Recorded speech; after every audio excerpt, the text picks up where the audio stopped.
Hello friends, welcome back to my video. আশা করছি এই ভিডিওটা তোমাদের ভালো লাগবে। তো প্রথমে দেখো, ননদের চুলটা ভালো করে ছেনে নিয়েছিলাম, নিয়ে তারপরে একটা পাফ দিয়ে উপরে চুলটা একটু ফুলিয়ে পাফ করে দিলাম, কারণ ওর চুলটা না প্রচণ্ড পাতলা, তো একদম হচ্ছে কি চিটে হয়ে রয়েছে, যার জন্য একটুখানি পাফ দিয়ে উপর পোর্শনটা ফুলিয়ে নিয়েছি। আর সাইডের চুলটা হচ্ছে কি যে বাঁদিকে শীতে করে নিয়ে নিয়েছিলাম। জানো তো ভিডিও করতে গেলে আর হচ্ছে কি যে চুল বাঁধা দুটো একসাথে হয় না। হ্যাঁ, নিজেরটা পারি, কিন্তু অন্যকে করতে গেলে না সেই মাঝে মাঝে না অনেক জায়গায় ভুলেও গেছি যে ফোনের ক্যামেরাটা অন করতে হবে বা কিছু। তো যাই হোক, উপরে পোষণের চুলটা দেখো একটুখানি হচ্ছে পাফ করে নিয়ে দুটো ক্লিপ দিয়ে আটকে দিয়েছিলাম। সাইডের চুলটা বাঁদিকে শীতে করে একটা গার্ডার দিয়ে আটকে নিয়েছিলাম। ওর সামনের চুলটা একটু পাতিয়ে নিচ্ছিল। তারপর হচ্ছে নিচের অর্ধেকটা চুল সামনের দিকে দিয়েছিলাম, দিয়ে আর পিছনের একটুখানি চুল হচ্ছে কি যে একটা ক্লিপ দিয়ে ইয়েলো ক্লিপ দিয়ে দিলাম ওই যে গার্ডারের নিচে একদম দিয়ে। আর একটা হচ্ছে কি যে ডোনাট বান দিয়ে দিয়েছি। ডোনাট বানটা এবারে হচ্ছে একটা ইউপিন দিয়ে আটকে দেবো সুন্দর করে। আর ওর চুলটা খুব সিল্কি, তো খুব ভালো হয় এই হেয়ার স্টাইলগুলো, ভালো বোঝা যায়। আমার চুলটা যেরকম কার্লি না, অত ভালো বোঝা যায় না, কিন্তু ওর চুলটা স্ট্রেট তো খুব সুন্দর বোঝা যাচ্ছে। কিন্তু এই ছোটো ছোটো চুলগুলো সাইডে বেরিয়ে যাচ্ছে। তা যাই হোক, ইউপিন দিয়ে একটুখানি সুন্দর করে আটকে দেবো।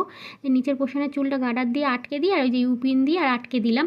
ডোনাট বানটা পুরোটা ওটা গোল করে একটা খোপার মতন খুব সুন্দর হয়ে গেছে। আর এই সাইডে যে চুলটা তখন বললাম না যে অল্প চুল সামনের দিকে নিয়ে নিয়েছি, তো ওইটা একটা বিনুনি করে নিচ্ছি। ওই চুলটা হচ্ছে সামনে, মানে মাথার সামনে হেয়ার ব্যান্ডের মতন হবে। তো আমি ওই হেয়ার স্টাইলটা ওইভাবেই করেছিলাম। এটা আমি একজনের দেখে শিখেছিলাম, তো আমার বেশ ভালো লেগেছিলো। তারপরে আমি কারো চুল বাঁধাটা দেখিনি, আমি ওর মাথার হেয়ার স্টাইলটা দেখে আমি এরকমভাবে বানিয়েছিলাম। তো আমার বেশ ভালো লেগেছিলো, তো ওরও ভালো লেগেছে। ও আমার কাছে এসছে বানাতে। ও যদিও আমাকে একদিন একটা হেয়ার স্টাইল করে দিয়েছিলো, কিন্তু একটু অন্যরকম। আমি তার উপর আরেকটু অন্যরকম করলাম।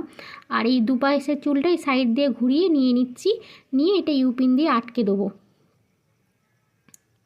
সুন্দর করে রাউন্ড রাউন্ড করে নিয়ে নিলাম। চুলটা প্রচণ্ড পাতলা হয়ে গেছে, জানো, আগে না এতটা পাতলা ছিল না। এই স্ট্রেট করার পরে চুলটা এতটা পাতলা হয়ে গেছে, মানে কেটে কেটে পড়ে যাচ্ছে নাকি চুল, তার জন্য এত পাতলা হয়ে গেছে। তো দু সাইডে চুল দেখো রাউন্ড করে ঘুরিয়ে ইউপিন দিয়ে আটকে দিচ্ছি।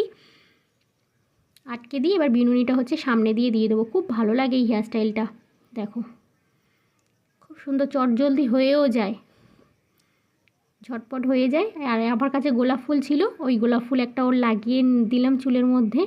হেয়ার স্টাইলটা এত ভালো লাগে। দেখো দুদিন ধরে আমি ভিডিও করছি, করে আর এই ফুলের আর কিছু নেই, ঝরঝর করে ফুলের একটা একটা করে পাপড়ি সব ঝরে ঝরে পড়ে যাচ্ছে।